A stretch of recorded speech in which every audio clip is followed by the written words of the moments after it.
This is something that everyone needs to know how to do. The first step is to take the wheel off. You start by undoing the brakes and then undo the quick release.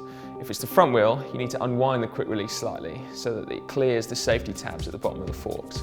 If it's the back wheel you're taking out, you need to shift the chain into the smallest sprocket at the back.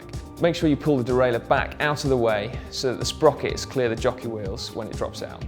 Take your tyre levers, and at the opposite end of the wheel from the valve, you need to insert the first one underneath the bead of the tyre. Now this is the bit that sits inside the rim. Take the second tyre lever and insert it under the bead of the tyre about 12 centimetres further down the rim. When you lever the first one and then you lever the second one, the bead of the tyre should pop over the edge of the rim, and it also should free up enough slack in the tyre now that you can pull the rest of it off with the heel of your hand. So take the valve and pull this out of the rim. If there's a lock ring that holds your valve in place in the rim, you need to remove this first. Once you've done that, you can just take the tube out. If you're changing your inner tube because you've had a puncture, the next step is really important. You need to check the inside of the tyre for any foreign objects that might have caused your puncture, thorns or glass or anything like that. Take your new inner tube, remove the dust cap and remove the lock ring, and then partially inflate the inner tube just so that it holds its shape. Take the valve of the tube and insert it through the valve hole in the rim, and then tuck the rest of the tube back into the well of the rim. To refit the last side of the tyre, I find it really helps if the wheel is on the ground in front of me, pointing up, so I can just tuck the bead inside the rim with my fingers and then push it with both my thumbs on either side, all the way around the rim.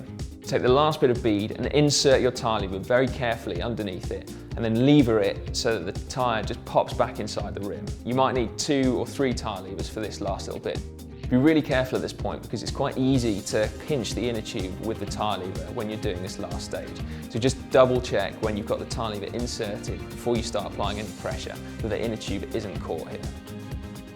Make sure that the tyre is fully seated on the rim and there are no bits of inner tube sticking out, because when you re-inflate it at this point it could burst.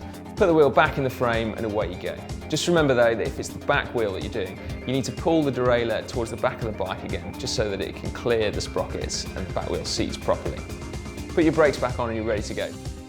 You can take the tyre off without using tyre levers, and this is my pro tip.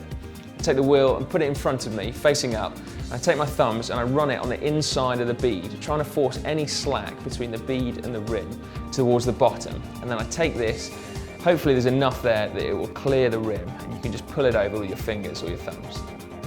Now, let us know how you find it. You can use the comment section down below to ask any other questions, or simply just comment on what you've seen.